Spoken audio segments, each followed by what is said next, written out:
In this video, I'm going to show you how to fix display settings not working in Windows 10.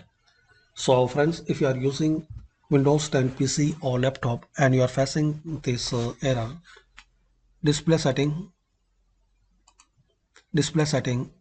is not working.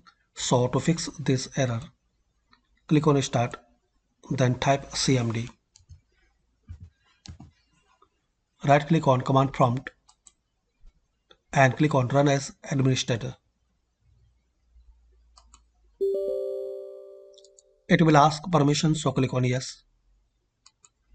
Now friends, in here you need to type this command. I will give this command in description. So copy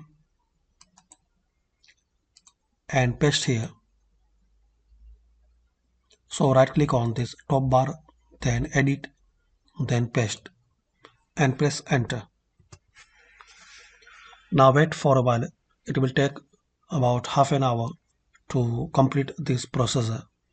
Hopefully after this procedure will be complete, you will see this error and issue will be fixed.